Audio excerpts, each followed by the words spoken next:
Very good morning to all of you. This is Kundan Kumar. I welcome you all on my YouTube channel online वाला classes. जैसा कि आपको पता है अभी एग्जाम का समय है. 12th का बोर्ड एग्जाम है अपने यहाँ बिहार में, जिसमें इंग्लिश का एग्जाम होना है 100 नंबर का, 100 मार्क्स का. तो साइंस और कॉमर्स का एक साथ एग्जाम होता है और आर्ट्स का एक अलग से एग्जाम होता है. ये सब बातें आप लोगों को पता होगा.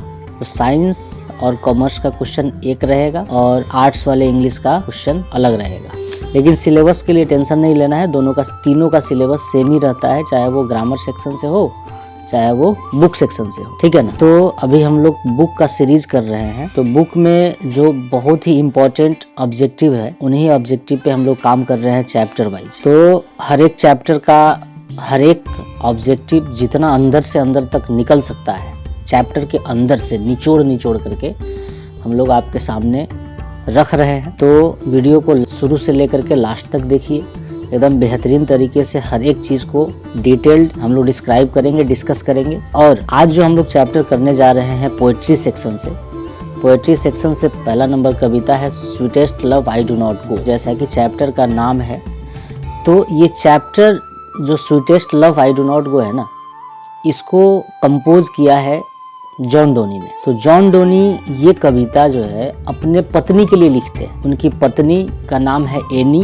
याद रखिएगा आप लोग, हो सकता है ऑब्जेक्टिव में पूछे. तो वो अपने पत्नी से बहुत सारी बातें कहते हैं जब वो अपने घर से दूर कहीं जाते हैं. जैसे उनका कभी कभी जर्मनी जाना होता था. तो जर्मनी जब वो जाते थे, उस दौरान उनकी पत्नी जो है एनी, वो रोती थी उनके वियोग में, के याद में, कि पता नहीं जब ये जा रहे हैं तो फिर लौट के आएंगे कि नहीं आएंगे. तो इसी दौरान वह जो है जॉन डोनी अपने वाइफ को स्वीटेस्ट लव नाम देते हैं. जैसा कि आप लोग बाबू, सोना, मुन्ना जो भी कहते हैं आजकल, ठीक है ना. तो उसी तरीके से जॉन डोनी अपनी पत्नी एनी को स्वीटेस्ट लव बोलते हैं.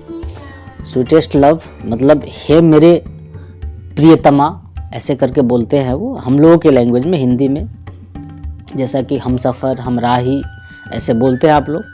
उसी तरीके से वे अपने पत्नी को स्वीटेस्ट लव नाम से डिनोट करते हैं और कहते हैं आई डू नॉट गो. यहाँ पे गोई जो लिखा है ना, तो गोई को आजकल हम लोग गो पढ़ते हैं. पहले पुराने इंग्लिश में, ओल्ड इंग्लिश में ऐसे गोई लिखते थे, डाई का DYE लिखते थे. तो वो धीरे धीरे इम्प्रूव किया गया है इंग्लिश को. तो यही स्पेलिंग था. तो ये कहता है कि sweetest love I do not गो को लिखा किसने? जॉन डोनी ने. जॉन डोनी का जन्म हुआ था 1572 ईस्वी में. कहाँ पे? तो लंदन में. और लंदन के रोमन कैथोलिक फैमिली में उनका जन्म हुआ. ठीक है, याद रखिएगा 1572. ये पूछ सकता है, पूछता भी है. 1572, ठीक है. और उनकी मृत्यु हुई थी 1631 में. कारण था मौत का एस्टोमिक कैंसर, यानी कि पेट में उनको कैंसर था. ठीक है ना. इस कारण से उनकी मृत्यु हुई थी. जब वो पढ़ रहे थे, पठन पाठन के दौरान उनका एडमिशन, वो ग्रेजुएशन करने के लिए, डिग्री करने के लिए उनका एडमिशन हुआ था वो ऑक्सफोर्ड यूनिवर्सिटी. ठीक है. तो ऑक्सफोर्ड यूनिवर्सिटी में उन दिनों जो है एंटी कैथलिक कुछ चल रहा था, जैसे कि उनके धर्म के विरुद्ध. वो तो यहूदी धर्म वाले परिवार में जन्म हुआ था उनका. तो उसके खिलाफ में उस देश में, इंग्लैंड में उस समय कुछ मोमेंट चल रहा था, जिसके वजह से उनको फोर्स किया गया, ज़बरदस्ती, बिना डिग्री कंप्लीट किए हुए उनको कॉलेज से निकाला गया. यानी कि उन्होंने अपना कॉलेज बिना पूरा किए, बिना ग्रेजुएशन पूरा किए ऑक्सफोर्ड यूनिवर्सिटी को छोड़ दिया. लॉ की पढ़ाई कर रहे थे और थियोलॉजी की पढ़ाई कर रहे थे. दिमाग में रखिएगा, ये आगे मिलेगा हम लोगों को. ठीक है. पहला नंबर क्वेश्चन है sweetest love I do not go में. पहला नंबर क्वेश्चन है John Donne is a poet. जैसा कि अभी मैंने आपको बताया है, जॉन डोनी पोएट थे. कैसा पोएट थे? तो मेटाफिजिकल पोएट थे. ठीक है. जॉन डोनी वो नेचर पोएट नहीं थे, रोमांटिक पोएट भी नहीं थे, मेटाफिजिकल पोएट थे. उसके बाद है दूसरा नंबर क्वेश्चन. ये जो लाइन है, thou that those loves me as thou say, is from, किस चैप्टर से लिया गया है? और यह क्वेश्चन आपको 2020 के आर्ट्स वाले एग्जाम में पूछा भी है. ठीक है. तो ये लव जब दिख जाए ना आपको, किसी लाइन में जब लव दिख जाएगा तो समझ जाइएगा कि वो sweetest love I do not go का है. तो ये लाइन लिया गया है sweetest love I do not go से, यानी कि ऑप्शन डी। फिर थर्ड नंबर क्वेश्चन कहता है Donne present himself in sweetest love I do not go इन। अच्छा, यहाँ पे देखिए ये कहता है इस लाइन में कह रहा है कि sweetest love I do not go में आई जो है, जैसा कि आपको पता है आई क्या है, कौन सा पर्सन है, तो फर्स्ट पर्सन है, फर्स्ट पर्सन, और फर्स्ट पर्सन का सिंगुलर है, फर्स्ट पर्सन का सिंगुलर। यहाँ पे जॉन डोनी खुद के लिए आई जो डाला है वो कौन सा पर्सन है और कौन सा नंबर है, तो आई फर्स्ट पर्सन का सिंगुलर नंबर होता है, आपको पता होगा। जैसा कि ग्रामर में आपको प्रोनाउन में, पर्सनल प्रोनाउन में पढ़ने को मिला होगा। तो ये हो जाएगा ए नंबर क्वेश्चन, तीसरा क्वेश्चन का ए नंबर ऑप्शन हो जाएगा। चौथा पे आते हैं हम लोग, sweetest love I do not go is खाली स्थान के बाद कहता है a didactic poem, an allegorical poem, a love poem. तो लव है, इसका नाम ही, इसके नाम में ही लव लगा हुआ है, तो ये हो जाएगा लव पोएम। पांचवा फिफ्थ नंबर क्वेश्चन है Donne is well known for, Donne जाने जाते थे, प्रख्यात थे, विख्यात थे किन चीज़ों के लिए, तो सॉन्ग्स एंड सोनेट उनका लिखा हुआ था, अभी जैसे कि मैंने बताया है चैप्टर के इंट्रोडक्शन में। स्टायर्स भी उन्हीं का लिखा हुआ था, सरमन्स भी उन्हीं का लिखा हुआ था, यानी कि ये ऑल ऑफ दीज हो जाएगा, ऑप्शन डी हो जाएगा, ये तीनों उन्होंने लिखा था। फिर उसके बाद कहता है सिक्स नंबर क्वेश्चन में in the poem sweetest love I do not go die stand for. देखिए यहाँ पे डाई का स्पेलिंग DYE दिया हुआ है, तो इसे नहीं घबराना है। डाई मतलब मरना, जो हम लोग जानते हैं DIE, तो ये DYE जो डाई है ये किस लिए स्टैंड कर रहा है, मतलब इसका क्या मीनिंग है, तो इसका मीनिंग है to die, A number option, इसका आंसर हो जाएगा ए। कहता है अगला सेवेंथ नंबर क्वेश्चन कहता है sweetest love I do not go may be compared with Shakespeare's. कहता है sweetest love I do not गो की तुलना शेक्सपियर के कौन से रचना से किया जाता है, शेक्सपियर की कौन सी ऐसी रचना है जिससे sweetest love I do not go का कंपैरिजन किया जा सकता है। तो उनके द्वारा लिखी गई रचना थी शेक्सपियर के द्वारा the marriage of true minds, the marriage of true mind से इसकी कंपैरिजन किया जाता है। ठीक है, तो इसका सेवेंथ का बी हो जाएगा। फिर कहता है who has composed the poem sweetest love I do not गो। आपसे पूछ रहा है कि sweetest love I do not गो को किसने कंपोज किया है। तो याद करिए एक वीडियो में, पिछले वीडियो में जिसमें मैंने बताया था आप लोगों को लिस्ट 1 लिस्ट 2 को मिलान करने के लिए, तो वहाँ पे मैंने ये चीज़ बताया था कि कौन सा कविता किसने लिखा है। तो उसमें मैंने ये दिखाया था आप लोगों को कि लव के लिए कितने लोग चाहिए, 2 लोग चाहिए। तो जोनिया डोनिया मैंने बताया था, एक ट्रिक बताया था जोनिया डोनिया कहानी के तौर पे, तो इसको किसने लिखा है, जॉन डोनी ने लिखा है, जॉन डोनी ने लिखा है, यानी कि ऑप्शन ए हो जाएगा, 8th का आंसर ए। फिर उसके बाद 9th नंबर क्वेश्चन कहता है John Donne was the pioneer of, John Donne was the pioneer of metaphysical poetry, तो बी हो जाएगा, इसका आंसर बी हो जाएगा, 9th का बी। उसके बाद है sweetest love I do not go, 10th number question में sweetest love I do not go, ठीक है, इज अ लिरिक, ये लिरिक है। ठीक है, लिरिक मतलब क्या समझते हैं आप लोग, लिरिक जैसे कि एक लय से संगीत उस तरीके का, तो ये एक लिरिक है। ठीक है, वीडियो में कंटिन्यू बने रहिएगा, आप लोगों को हर संभव हम कोशिश करेंगे हम लोग कि एकदम से बेहतर करने का प्रयास करें, ठीक है ना, और आप लोग अच्छा मार्क्स लाए, हम लोग ऐसा कामना करते हैं। तो ये तभी संभव है, केवल कामना करने से नहीं होता है, ये तभी संभव है जब आप लोग हम लोगों के साथ में मेहनत करें। ठीक है, अगला 11th नंबर क्वेश्चन कहता है sweetest love I do not go has been addressed to, यानी कि क्वेश्चन ये पूछ रहा है कि sweetest love I do not go किसके लिए लिखा गया है, जॉन डोनी ने किसके लिए लिखा है। तो जॉन डोनी ने डोनीज सिस्टर के लिए तो नहीं लिखा था, डोनीज मदर अपनी माँ के लिए भी नहीं लिखा था, डोनीज फ्रेंड अपने दोस्त के लिए भी नहीं लिखा था, डोनीज वाइफ अपनी पत्नी के लिए लिखा था। तो ये हो जाएगा ऑप्शन डी नंबर। ज़्यादा टाइम नहीं लेंगे, हम धाए तुरंत करेंगे। ये इसमें जो है ना बड़ा ही प्यारा कविता है, चैप्टर कभी हम पढ़ा करके आप लोगों को डालेंगे कंप्लीट इसका वीडियो, क्योंकि अभी तो टाइम है नहीं कि हम लोग उतना डिटेल डिस्कशन करें। ठीक है, तो बाद में एग्ज़ाम ख़त्म होगा, अगले सेशन के लिए हम लोग डिटेल क्लास का वीडियो डालेंगे, तो उसमें मज़ा आएगा। इसका एक लाइन हमको याद आ रहा है, वो बताते हैं। जैसे कि डोनी जो है ना, जॉन डोनी जब जर्मनी जा रहे होते हैं तो उनकी पत्नी रो रही होती है, रोती है कि पता नहीं लौट के आएंगे कि नहीं आएंगे। तब ये समझाते हैं एक सूरज का तुलना करा के कि सूरज जो है ना, सूर्य शाम में डूबता है और सुबह में लौट करके आ जाता है, जबकि उसके पास कोई इमोशन नहीं है, जबकि उसका इंतज़ार करने वाला कोई नहीं है। ठीक है, तो फिर वो टाइम से जाता है और अपने समय से लौट के आ जाता है। तुम तो मेरे लिए इंतज़ार कर रही हो, मेरे इंतज़ार के दहलीज पे समा जलाए बैठी हो तुम मेरे लिए, तो फिर मैं तो उससे ज़्यादा तेज़ी से दौड़ के आऊँगा, उससे ज़्यादा स्पीड से मैं फिर से लौट के आऊँगा तुम्हारे लिए। और तुमको अगर ऐसा लगता है कि मैं तुमसे थक गया हूँ, या ये दुनिया, ये ज़माना मुझे तुमसे बेहतर प्यार, तुमसे बेहतर पत्नी, तुमसे बेहतर बिलव्ड मुझे दे देगा, तो ऐसी मेरी चाहत नहीं है।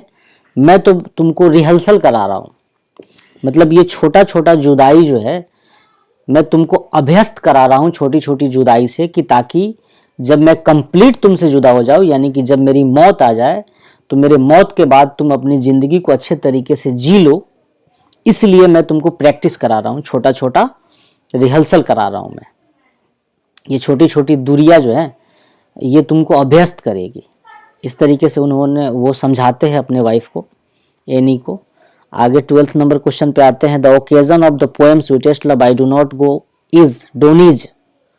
डोनी का जो है, जॉन डोनी का ये जो कविता है, इसका क्या ओकेजन है? तो ये वो जाते थे कॉन्टिनेंटल ट्रिप पे, यानी कि नहीं, अब जैसा कि अभी बताए हैं, छोटे छोटे समय के लिए जो है, कुछ कुछ 1 दिन 2 दिन 3 दिन के लिए वो जर्मनी जाते थे, तो छोटे छोटे ट्रिप को कॉन्टिनेंटल ट्रिप बोलते हैं। तो ये हो जाएगा आपका ऑप्शन ए, इसका आंसर हो जाएगा ए नंबर। फिर उसके बाद 13th नंबर क्वेश्चन कहता है John Donne has written the poem. John Donne कौन सा पोएम लिखे हैं? तो sweetest love I do not go लिखे हैं, जैसा कि हम लोग अभी पढ़ ही रहे हैं, तो आप लोगों को इसमें टेंशन नहीं होना चाहिए। फिर उसके बाद है the poet in sweetest love I do not go is खाली स्थान हिज बिलव्ड।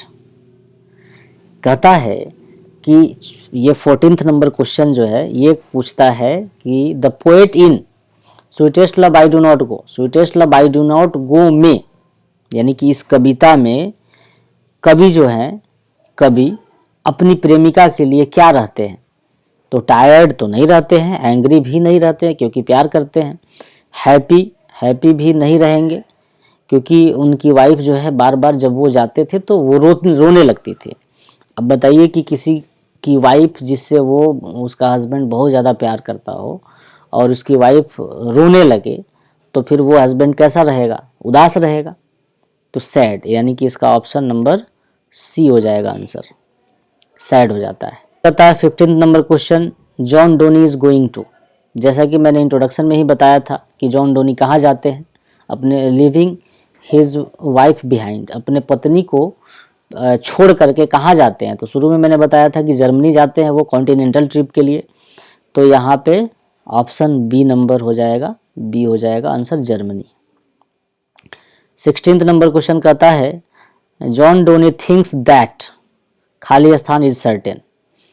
ये जॉन डोनी जो है अपनी वाइफ को समझा रहे होते हैं, अभी थोड़ी देर पहले मैंने बताया है कि जब कंप्लीट जुदाई, यानी कि जब हमारी मौत हो जाएगी, जब मैं मर जाऊंगा, तो तुमको अकेले ज़िंदगी जीना है, यानी कि डेथ इज सर्टेन।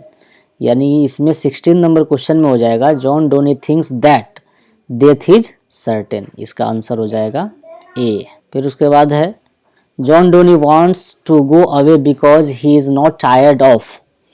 ये कहता है John Donne wants to go away. 17th number question कहता है John Donne wants to go away. John Donne जाना चाहते थे, कहीं पे जाना चाहते थे, जाना चाहते हैं, क्योंकि ही इज़ नॉट टायर्ड ऑफ, क्योंकि वो थके नहीं हैं। किससे? तो मदर का चर्चा नहीं है, फादर का चर्चा भी नहीं है, सिस्टर का भी चर्चा नहीं है, बिलव्ड यानी कि अपनी प्रेमिका से थके नहीं हैं, प्रेमिका यानी कि अपनी वाइफ से, एनी से थके नहीं हैं। तो यहाँ हो जाएगा सी, 17th का आंसर हो जाएगा सी, बिलव्ड। कहता है 18th number question, the poet John Donne is better than. बताइए, अभी मैंने बात किया था, जैसे कहा गया, तो जैसे बताया ना कि सूरज कल डूब गया तो आज आया, अगले दिन वो आ जाता है, और जबकि उसका इंतजार करने वाला कोई नहीं, उसके पास कोई इमोशन नहीं है, कोई सेंटीमेंट नहीं है। मेरे पास तो मेरा इंतजार करने के लिए तुम बैठी हो, मेरे अंदर इमोशन है, मेरे अंदर फीलिंग है। तो उन्होंने किससे तुलना किया था? सन से किया था, सूरज से किया था। तो यहाँ पे आपका 18th नंबर क्वेश्चन का आंसर हो जाएगा B, sun. John Donne feels that, खाली स्थान, is very hopeless. John Donne ऐसा महसूस करते हैं कि, अब एनिमल के बारे में तो बात नहीं हुआ है, बर्ड के बारे में बात नहीं हुआ है, चिड़िया के बारे में, बकरी के बारे में, गोट के बारे में भी बात नहीं हुआ है। ऑप्शन हो जाएगा डी यानी कि man, man is very hopeless. John Donne feels that a man is very hopeless. फिर कहता है खाली स्थान, has been described as a metaphysical poet. Metaphysical poet, 20वां नंबर क्वेश्चन कहता है कि मेटाफिजिकल पोएट कौन है? तो बस जॉन कीट तो नहीं है, टी.एस. इलियट भी नहीं है, वॉल्ट व्हाइटमैन भी नहीं है, कौन है भाई? तो ऑप्शन सी, जॉन डोनी है, जॉन डोनी, आंसर उसका हो जाएगा सी। 21st नंबर क्वेश्चन कहता है खाली स्थान, वांट्स टू ग्रेडली एक्सेप्ट डेथ। कौन जो है ग्रेडली डेथ को एक्सेप्ट करते हैं? तो जॉन डोनी, ये भी हो जाएगा आपका ऑप्शन सी। ये कहता है 22nd नंबर क्वेश्चन कहता है John Donne had seen the sun setting, खाली स्थान, नाइट। टुडे नहीं, टुमारो तो आने वाले की बात हो गई, तो ये तो नहीं देखा। येस्टरडे नाइट यानी कि अभी जैसा कि मैंने बताया है कि कल मैंने देखा था सूरज डूबा तो आज सुबह निकल के आ गया, सूरज से तुलना किया गया था, तो कल की बात है यानी कि yester night, yesterday night, yesterday night, B number option. यहाँ पे 22nd का आंसर हो जाएगा बी। अच्छा चलिए, जैसा कि अब 23rd नंबर क्वेश्चन में कहता है Donne studied law and read. जैसा कि मैंने चैप्टर जब शुरुआत किया, वीडियो जब शुरुआत किया था, उस समय मैंने चैप्टर के इंट्रोडक्शन में बताया था कि उन्होंने लॉ और थियोलॉजी की पढ़ाई की थी। तो देखिए यहाँ पे मिल गया, उसी इंट्रोडक्शन से यहाँ पे एक सवाल बनता है, क्या? थियोलॉजी। तो इसका आंसर हो जाएगा जो है डोनी स्टडीड लॉ। डोनी पढ़े थे, लॉ की पढ़ाई की है, और उसके साथ साथ किस चीज़ की पढ़ाई की है? तो थियोलॉजी की पढ़ाई की है। तो थियोलॉजी यानी कि ऑप्शन ए, आंसर ए हो जाएगा। 24th नंबर क्वेश्चन है but believe that I shall make speedier journey is taken from. कहता है लेकिन मुझ पे भरोसा रखो, मुझ पे विश्वास करो कि मैं बहुत ही तेजी से जर्नी करके लौट के आऊँगा तुम्हारे पास। इस लाइन का मीनिंग हुआ, तो जैसा कि वहाँ तुलना किया गया था, जैसा बताया ना कि सूरज से ज़्यादा तेज़ी से मैं जाऊँगा और उससे ज़्यादा तेज़ी से लौट करके मैं आ जाऊँगा। तो स्पीडियर, स्पीडियर मतलब कंपैरेटिव डिग्री है, तो कंपैरिजन किया गया है किसके साथ? तो सूरज के साथ। तो ये लाइन किससे लिया गया है, कौन से चैप्टर से लिया गया है? तो ये चैप्टर है आपका sweetest love, I do not go, B number. इसी तरीके से आप लोग पूरे वीडियो को देखते रहिए, एग्ज़ाम की तैयारी करते रहिए। जय हिंद, जय भारत। अपना प्यार दुलार बनाए रखिए और वीडियो को शेयर करिए, कमेंट करिए, लाइक करिए। फिर मिलते हैं अगले वीडियो में। Thank you. Please do not forget to like, subscribe and share. Jai Hind.